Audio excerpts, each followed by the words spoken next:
দেখুন, এইটা কোনো রাজনৈতিক দলের মঞ্চ ছিল না, অতএব শাসক দল বিরোধী দল এইটা ব্যাপার নয়। যারা সংবিধান বাঁচাতে চায় তারা নিজে এগিয়ে আসবে।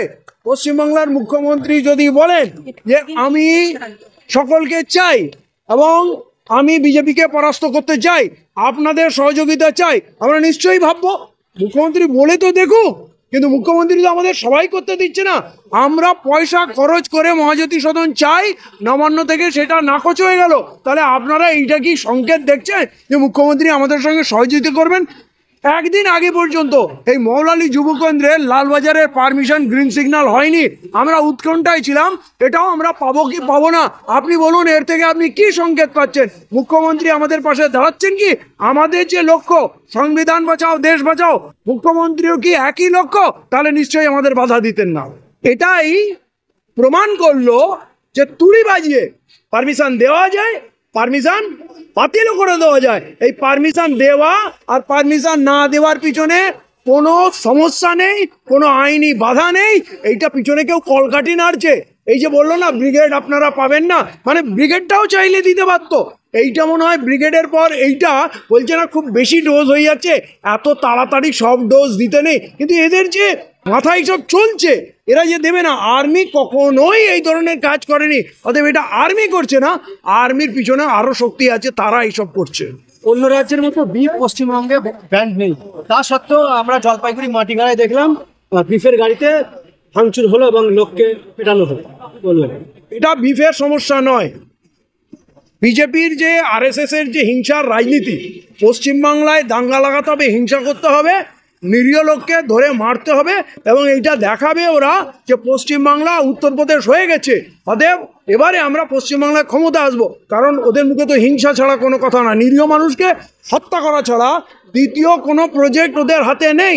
এইটা খুব দুর্ভাগ্যজনক, বাংলার মানুষকে রুখে দাঁড়াতে হবে। কিন্তু দুর্ভাগ্যজনক যে মুখ্যমন্ত্রী নীরব আছেন। এ ধরনের ঘটনা রাজ্যে ঘটছে, আমাদের এখানকার কিছু মানুষ আছে উত্তরপ্রদেশে কিছু হলেই বুকে প্লাকার্ড লাগিয়ে প্রতিবাদ করার জন্য ছবি তুলতে বেরিয়ে পড়ে, কিন্তু বাংলার ব্যাপারে কি তারা প্রতিবাদ করবে? কিন্তু আমরা আছি, এই লড়াই চলবে। বাংলায় আমরা বিজেপি আরএসএসকে 1 ইঞ্চি জায়গা দেব না।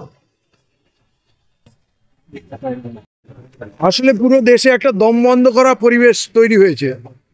ভিডিও দেখছে, মোবাইলে দেখছে, একে মারছে, ওকে কাটছে, ওকে ঝুলিয়ে দিচ্ছে। দেখতে দেখতে মানুষ তার সহ্যের সীমা ছাড়িয়ে গেছে। আজকের সভা ছিল ঐক্যের সভা, সংবিধান বাঁচাও দেশ বাঁচাও। প্রচন্ড আবেগ ছিল মানুষের মধ্যে। আমরা কাদের থেকে বাঁচাতে চাইছি?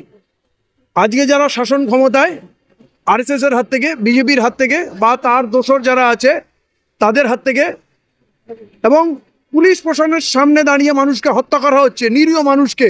কখনো মাংসের নামে, কখনো চোর বলে, কখনো মুসলমান বলে, কখনো আদিবাসী বলে মহিলাদের ধর্ষণ করে জ্বালিয়ে দেওয়া হচ্ছে। এটা আমাদের দেখতে হচ্ছে। আমরা অস্থির আছি, আমরা করব কি?